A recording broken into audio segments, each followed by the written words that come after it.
ahead and get started here. Welcome, everyone. I'm Michael Couper, CCS Interactive. We're a digital marketing agency and computer training facility, but I'm also a giant nerd. And so I love AI. I've loved AI ever since I was a little kid.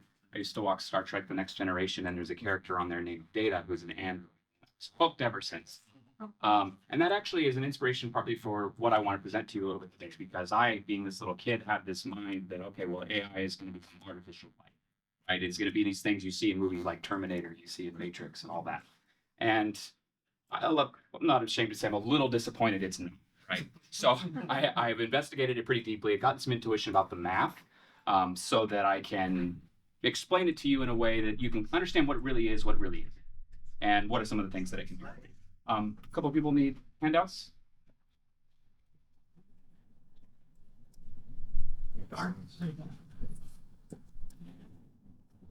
Okay, so naturally, we get most of our information about AI from Hollywood, right? We've all seen these movies. I mentioned them before, Matrix, which with the younger folks, a lot of them don't even know what that movie is anymore, which is crazy, right? So, robots turning humans into batteries, or Terminator, wiping out human beings and all these kinds of things. And there's some genuine concern about it. I do want to be clear. We should never plug AI into the nukes. Okay, never. And that's not even really a joke. Like, we never should. Is it ever going to be Skynet? I personally don't think so. Is it Skynet now? Most definitely not. But why tempt fate, right? There's so many great sci-fi novels and things out there. There's absolutely no reason for us to take any sorts of risks with AI, and I'll explain some reasons why. So what we're going to talk a little bit about today, I'm going to start by giving you some background about artificial intelligence, what it is, what it is not, what it does particularly well, right? And that pertains very much to you as business people. What are the issues with it? What are some of the limitations? What are the implications for the web? That's very much my world, right? SEO and digital marketing, all those kinds of things. Obviously, it's changing that landscape quite a bit. And most importantly, the biggest reason you're probably here is what's in it for you. And that sheet I just handed out has a lot to do with it. This is just a tiny sample of all of the AI products that are out there. And by the end of this conversation, there will probably be 25 more, okay? So, AI is just math. And I know that probably causes a lot of people a headache anyway, right? Because math isn't super sexy. But that's really all that it is. In fact, it's not even that complicated. Under the hood, it's actually pretty simple arithmetic most of the time. But what's different about it is the scale. So we have not just one little equation, but billions, trillions of equations that are computing. And this allows us to form really complex relationships. Machine learning is a subset of artificial intelligence. And what that means is we don't necessarily teach the machine how to do anything at all. We just say, okay, well, here's something to start with. Here's some data. Here's a conclusion you should draw from that data. We're going to run you through some cycles, and you're going to figure it out on your own, right? So machine learning is a process where we really don't know how everything is happening in between. We just know here's our input, here's our output. We've spent a lot of time curating our data set so that we know exactly why this data should result in this outcome. And then we let the computer figure out how best to get from point A to point B. Supervised and unsupervised are two major categories of learning. So unsupervised means we don't actually necessarily know what the outcome is going to be. So think something like Netflix, where you've watched a bunch of shows and now they're suggesting shows to you based on what you've already watched. This is an example of unsupervised, meaning this machine doesn't actually know what the outcome should be or exactly how it should form all these relationships. But what it can do is, given millions of people, I suppose even billions with Netflix, their data on what they've watched, what they've liked, what they've hit the little thumbs up sign on, and how those things kind of line up with other people that have done similar things. So they can say, okay, well, we have a group of people over here that like this one show, and then they really like this one. So let's suggest that show to this other person who also liked this other show that everybody liked. So this is an example of unsupervised learning. Supervised is where we specifically know the outcomes that we want. So a lot of the algorithms that I'm going to show you today, or the model, I should say, that I'm going to show you today, we ahead of time had some really good data going in. So like imagery data, right? Images of cats. And then we label these images. We say this image has a cat in it, or this image has a dog in it, or this image has a table in it. And we have maybe millions or billions or even trillions of these images that have been labeled ahead of time by a lot of human labor. And we feed them all through this machine so that it correctly predicts as much as possible the correct labels for particular images based on the data we gave it, right? We train it on data that we've curated, but the whole point is to release it on data that it's never seen before and get as accurate an outcome as we possibly can. It's very opaque to us, and I kind of described that earlier, where we really don't know what's going on in between. We know what's going in, we know what's coming out. We can see all of the numbers that have been formed, and you could really go in there and dive and see all that stuff if you really wanted to, but it's going to be completely meaningless to you. We have no idea exactly how relationships are encoded inside. So that's part of what makes it a little scary. And there are techniques that we can use to get some intuition about what's going on. But most of these models, especially something like ChatGPT, we really don't understand. We know the algorithm, we set everything up, we engineered everything, but exactly what all of these points that are connected together inside that space, anybody's guess what's really going on there. Most important thing for you to understand is that almost all AI is really just a prediction machine. So in the case of ChatGPT, we might be tempted to think that it's thinking or that it understands the way we do in our brains. It is nothing like our brains whatsoever. There's the concept called neural nets, if you've heard of neurons in our brain, right? And so neural networks are a big subset of all the AI that's making the buzz right now.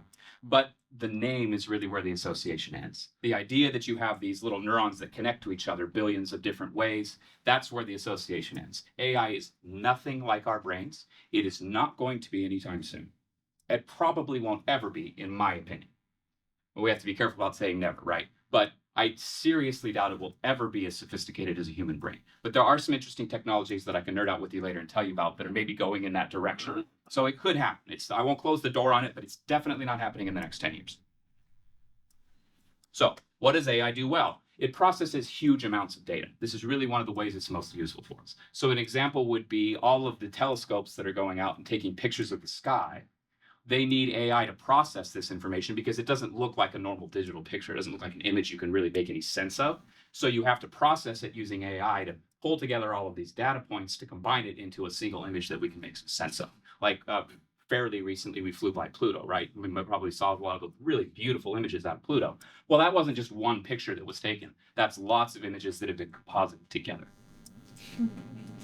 It's really, really good at repetitive tasks. And this is where it's going to be really useful for you, to take things off of your plate. Mundane, annoying things that you have to do that take up a lot of your time, you can use AI to help you. And sometimes you can just use a process called automation to help you. And automation is somewhat related to AI, but strictly speaking isn't exactly the same. So you could think of something like a CRM, customer relation management software, where you're automating responses and those kinds of things, scheduling things. If you haven't heard from a contact in 5 days, send them a little note. Bug them and say, hey, I just wanted to check on that proposal I sent you. That's an example of automation. It's really great at categorizing and sorting. So I mentioned Netflix already. Any kind of product where we have tons of data and we want to make some sense out of it. So say, for example, you've got all this data that you've collected on your potential customers, and you want to find 10, you want to drop them into 10 groups so that you can come up with 10 individual marketing strategies. So you can use a model to self-sort all of these people by their relative similarity. And that's a little bit like geometry in a way. Again, it's just kind of math. Recognizing patterns. This is probably one of the places it's most useful to us. And I think a way that it's making a lot of waves right now is in the medical industry. So we can actually read scans and detect things like cancer early, patterns that we can't necessarily perceive ourselves visually, but they exist in there in the data, and machines can actually help find things or help us with diagnosing. Computer vision is a space where it really has changed a lot, especially in the last 20 years. Computer vision has to do with being able to look at images or video and make sense of them. So I gave that cat example. When you study any machine learning, like I went through, they always start with cats. The internet is completely obsessed with cats, as you probably know, right? So it has to go, it started with being able to label whether or not an image has something. And it's now advanced on to being able to put an image into one of these things, and it will describe in rich detail everything about it, all of the little details, things about the background, and all kinds of things. So that's a space I actually work in quite a bit too. That's having to do with security, trying to detect things on security cameras so we can take a lot of work off of security personnel. Navigation, of course, we all use navigation, right? GPS, finding routes, things like UPS or FedEx planning their routes as effectively as possible for maximum efficiency or whatever their various kinds of desirables are. But most importantly, it enables you to focus on higher order tasks. So what's different now? You might be surprised to know that AI has actually been around since the 50s. It's not new. I know it's getting all this buzz right now, and there are some genuinely new things that I'll briefly describe. But many of the techniques that are at work here have been around since the 50s and 60s. Again, it's just math, but it's math being done on a tremendous scale. So one of the things that's definitely changed, of course, is computer power, right? Not so long ago, dating myself a little bit, we all had single core processors, right? Now every processor you get has multiple cores on it. We have these things can do so much more than a full-on desktop that you probably paid a couple grand for in the 90s. This can do so much more, which is, they sent us to the moon with a computer about as sophisticated as a calculator, right? So computing power has changed tremendously, and that's a big reason why we actually have a lot of new techniques today. But again, the math behind them probably been around a lot longer than you think. There are some genuinely newer techniques, though. I mentioned computer vision. So convolution is a concept that was introduced roughly 20 years ago that really, really upped the ante on computer vision, made them so much more accurate when they're able to label things. Another one would be an attention mechanism, which is really what's behind the ability for us to use things like ChatGPT. So this has to do with sequential types of models, right? We need to spit out one word at a time, or we need to spit out audio over time, or we need to analyze video. An attention mechanism allows us to bypass this issue of a model being so hyper-focused on whatever frame it's processing or whatever second of audio it's processing at that exact moment. Attention mechanisms allow it to understand everything that came before, everything that's coming after, the big picture. And a subset of these is now transformers. That's the T part of GPT. Transformers have allowed us to create context. You can now have algorithms that can understand huge amounts of information all at once from a big picture, rather than just doing it one little piece at a time, the way that we were limited to up until about 2017. But really the biggest thing that's changed, we live our lives online now. There is so much data available.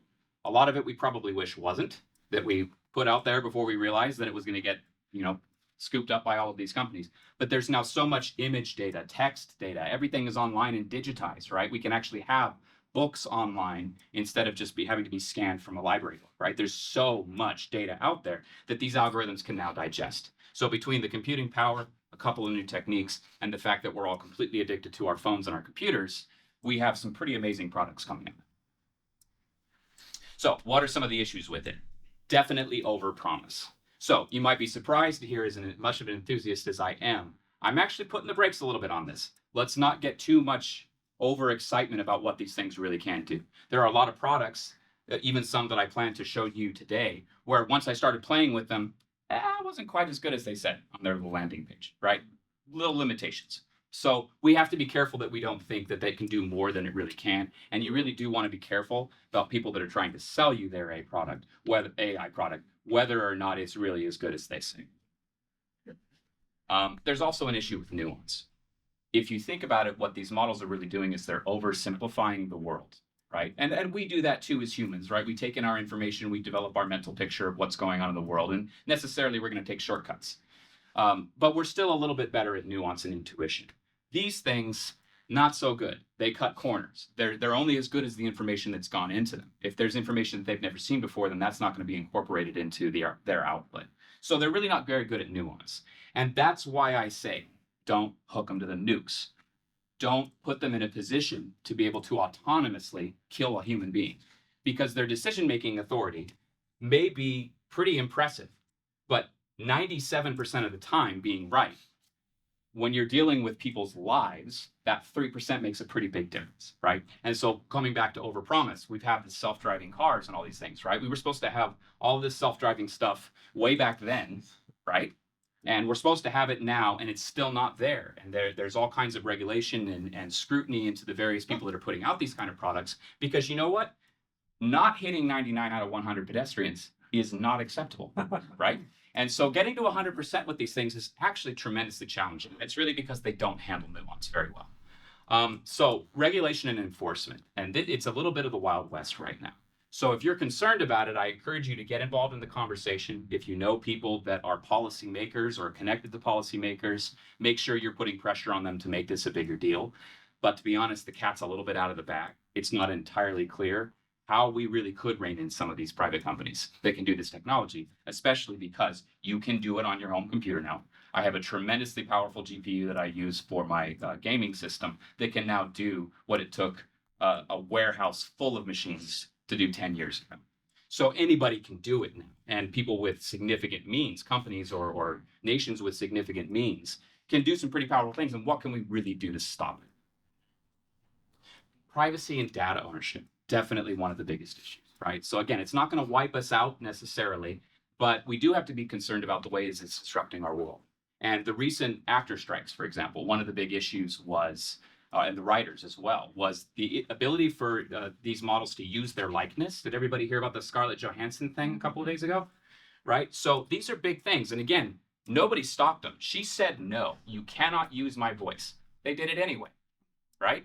So if we don't have control, we live in a free society where we can put pressure on OpenAI to say, no, you can't do that, but we can't necessarily put that pressure on our adversaries. One of the biggest issues, though, really is going to be cost. So you might be thinking, okay, they just came out with ChatGPT 4 recently. There's a new version, Omni, I'm going to show you in a minute. 4.5 is rumored to be coming out in the summer. So that must mean there's going to be a 5 and a 6 and a 7. Yeah, maybe not, because they're already saying that creating GPT-5, the plans they have for it, the scale, requires absurd amounts of energy, absurd amounts of money. And they're concerned that they're not going to be able to charge enough for it to earn back what they've invested into it. And then it's already going to become obsolete.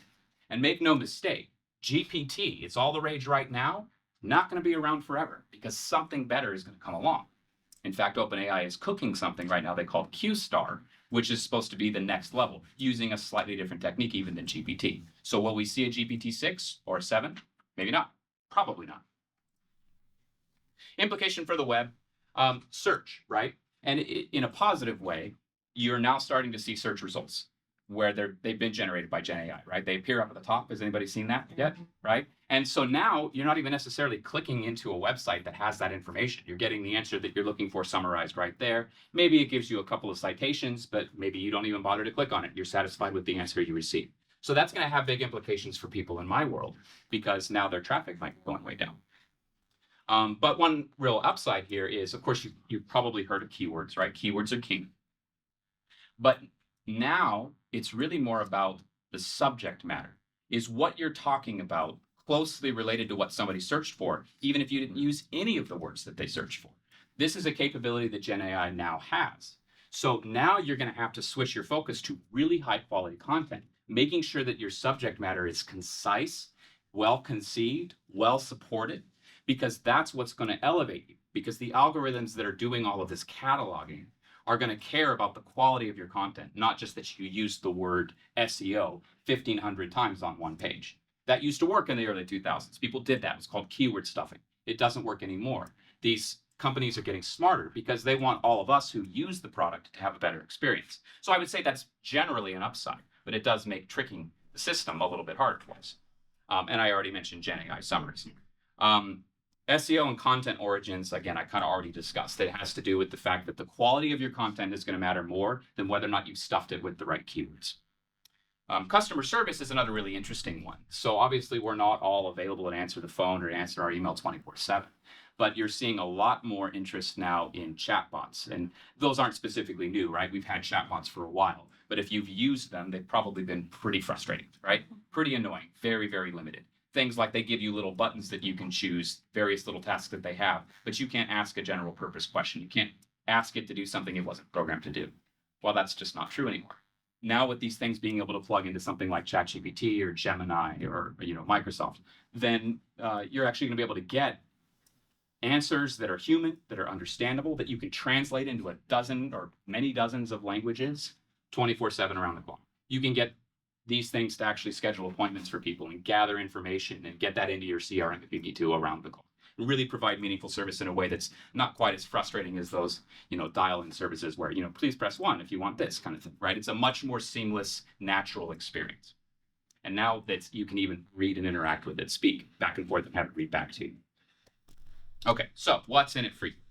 Some of the big applications, of course, are going to be data analysis and forecasting. unless you're on Wall Street or you're doing those kinds of things with money management, this kind of data analysis probably isn't terribly useful for you. But content creation, whatever your business is, probably is very meaningful, right? You've probably had somebody tell you, or if you go to one of the other workshops, you're going to have somebody tell you how important it is to make sure that you're creating content on a regular basis that's high quality, that you're getting in front of people all the time.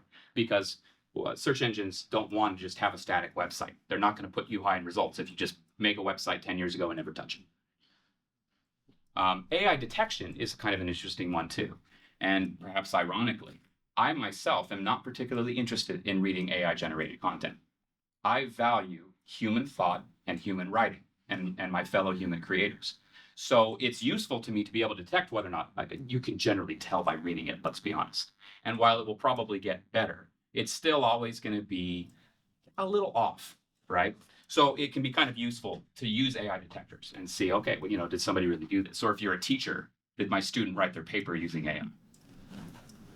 Personal assistants, I kind of mentioned the chat bots would be a lot like that. But this is something I've been using a lot more recently. And as long as I'm doing well on time, I'm going to show you one of the more recent versions of the app that came out for ChatGPT, where you can really talk back and forth with it. The delay is next to nothing. It's actually a genuinely useful experience that I might actually really start using it, because I can get information in faster than I can type and get better information right away.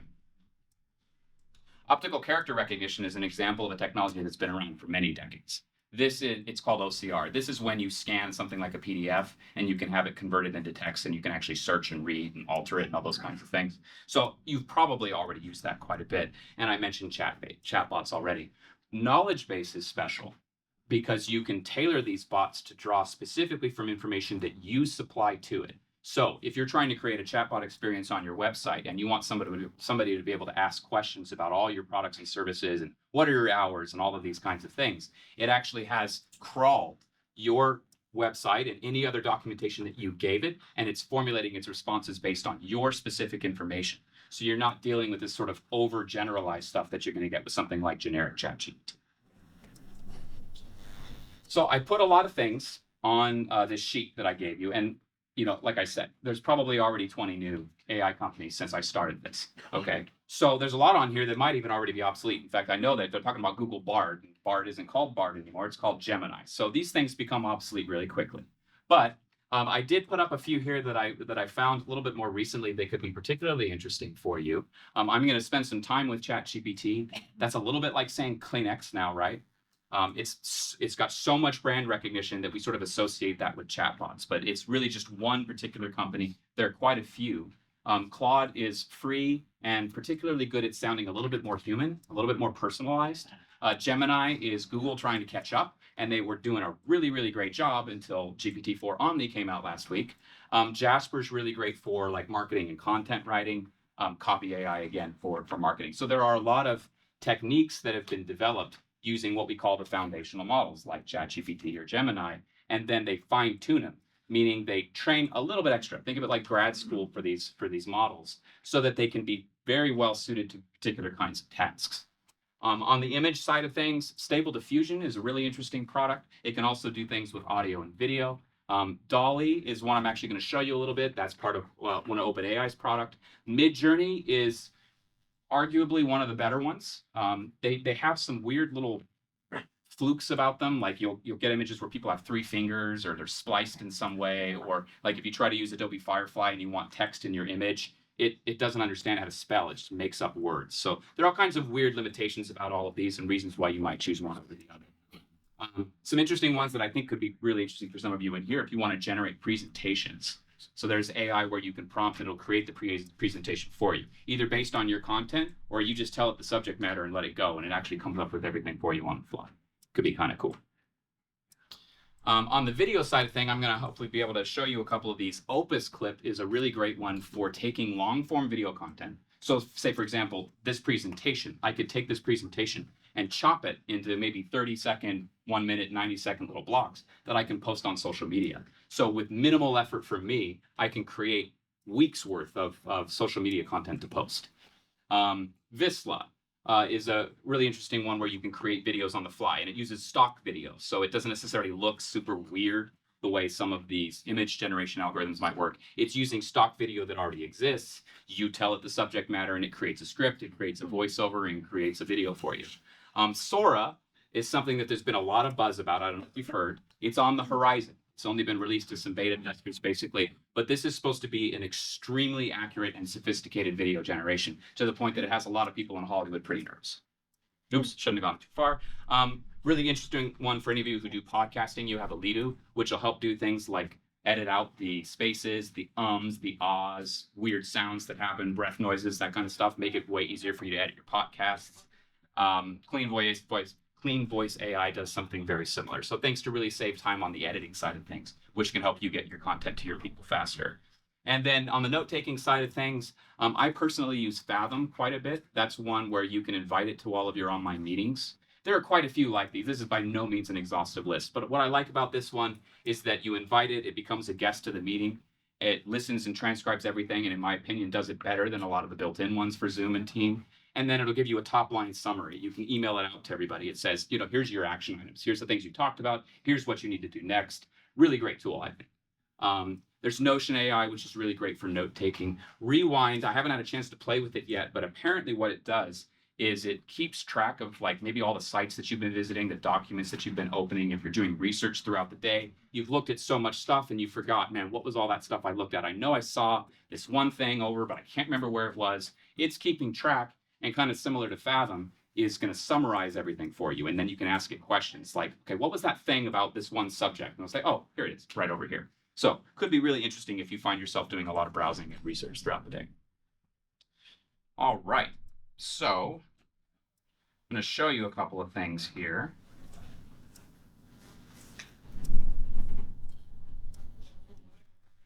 And actually, one of the first things I want to show you actually has to do with PowerPoint here. I wouldn't say this is overly sophisticated AI, but it is technically AI. I don't know if any of you have ever used the designer in PowerPoint, right? So this is a way where you can put in your information. Maybe you throw in an image or something. You're not, oh, sorry, it's not. All right, so you put in your information, and you don't necessarily have a great idea for your colors, your layout, or whatever, and it'll give you lots of suggestions over here, right? So this is an example of something that's built into a lot of applications. That's something you're going to start seeing a lot more. It's not necessarily that AI is going to change all that much what it can do, that there's going to be all that many new things that it can do coming on, but you're going to start to see a lot of software providers integrating it into what they're doing. So you can actually have it generate text on the fly when you're working in your application, or you can have it do different layouts for you. I'm going to mention ChatGPT now. And the good thing about advancement in technology, OpenAI is basically committed to their older versions becoming free. So right now you can use ChatGPT 3.5, which is quite sophisticated, quite a bit more sophisticated than 3, and you can use it for free. And up until yesterday, that's generally all I would use. I didn't bother paying for the high version because I don't use AI specifically for research. You have to be really careful about that, especially with 3.5. The data cutoff for this was in 2021, so you can't ask it anything about current events. Well, here comes along GPT-4, and they enabled it to go search the internet. So now you actually can ask it about current events, but you have to work a little harder to do it. Last week, right, things changed so fast in this world, they came out with GPT-4 Omni. This does talk about current events. I can actually say things like, what happened in the world yesterday?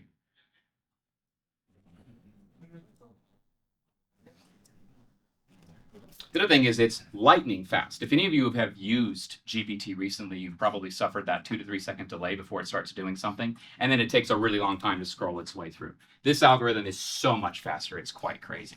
So this is a little long-winded. I can say, simplify this, explain it like I'm, oops. I can stop it. Now it's going to go do its thing. And I'm going to say, explain it like I'm 8. Right? Now, this is something that could be really useful for you. So you might be creating copy for a page or a blog article that you're doing for your website. And you're going to start with your first draft. I would recommend that you never roll with your first draft coming out of AI, right? This is a process. This is a tool. You're going to use it to brainstorm. You're going to use it to get words on the paper, right? A lot of writers will tell you the hardest thing is getting it started, getting that first draft. Well, this can be tremendously helpful, right? I could say things like, I want to write an article on the implications of AI in SEO, right? And it's going to maybe give me some ideas. It's actually, in this case, writing the whole paper for me. Just kind of got some bullet points out. These are some things that I might want to talk about. But I did this and I realized, this is a little bit too generic for my AI article. So I'm going to let it finish, but I'm going to say, pick one of these topics and expand on it.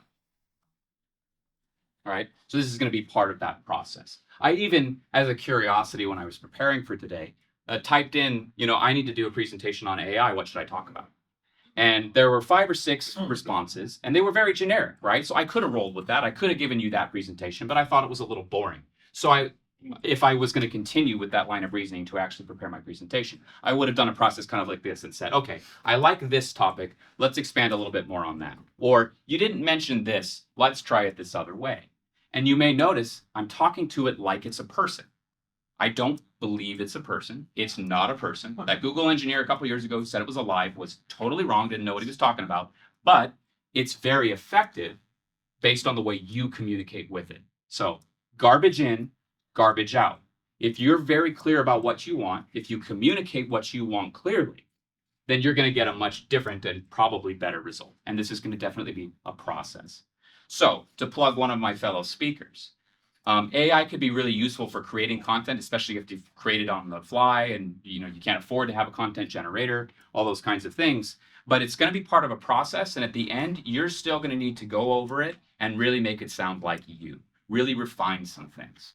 Because down the road, Google might start suppressing AI-generated content in search results, right? It's going to value quality of content. It's going to value human content. I think we all should value human content. So a year ago they said, it's fine, whatever, no big deal.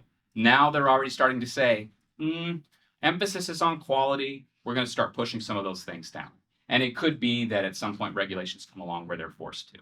So just be aware of that. AI should probably be part of a process. It should not be your entire process. One other thing I want to do, I don't have time to go through them all, but over here on the left-hand side, you can see I've got all of these little icon shortcuts. These are called GPTs, meaning that they are third-party people that have created products based around the GPT model, but they fine-tuned it. So for example, there's one that's specifically for creating Excel documents. The one I really want to show you, though, is Canva. This is kind of slick, right?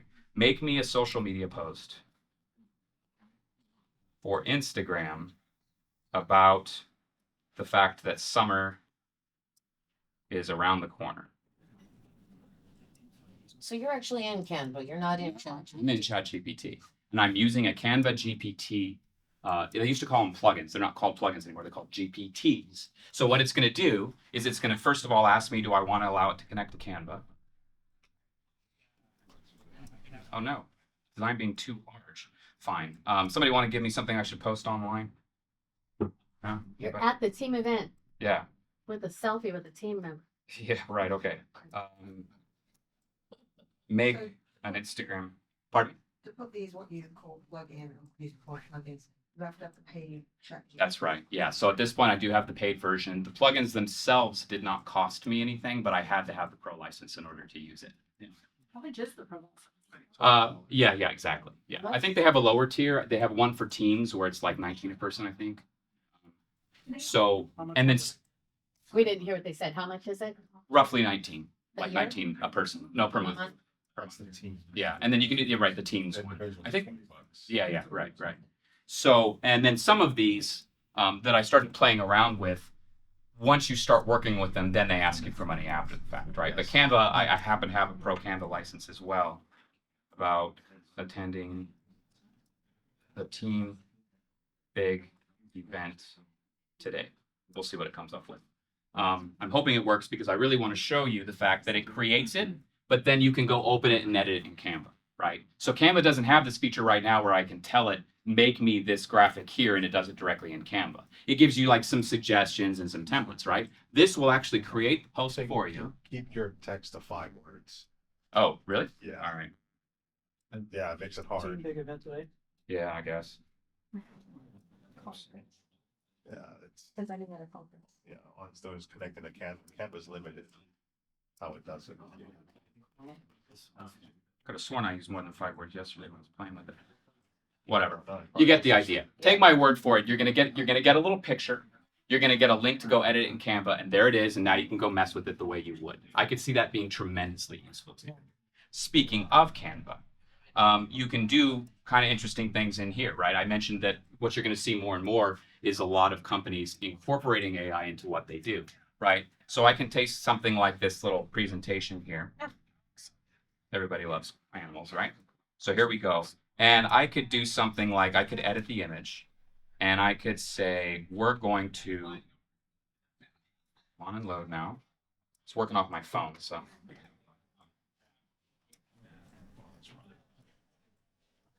Can you just push inspire me and it will just do its own thing? Yeah, like I can create a brand new image. I can upscale images. I can erase things. I can take out the background. I can do all kinds of stuff. That's all AI, Can right? you type it in there? Erase background? You don't type it. In this case, I would choose background remover, Okay. which won't really be effective in this case because there already Yeah. isn't a background, right? Yeah. But I could remove that. The magic eraser is really interesting. So let me see if I can erase his tongue.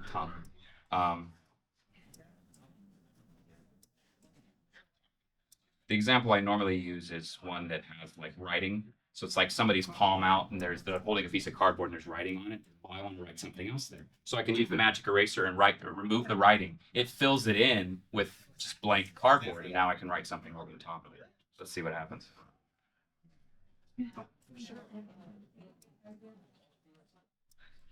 Right? So, Very tough. case in point, that reality doesn't always match up to the hype, right? I wouldn't say this is particularly great. I probably wouldn't roll with this. There are other applications that would do this a little better. So for example, I could go back to GPT and I could go down to Dolly. Dolly is an image generator. So I can say, make me an image of a wizard.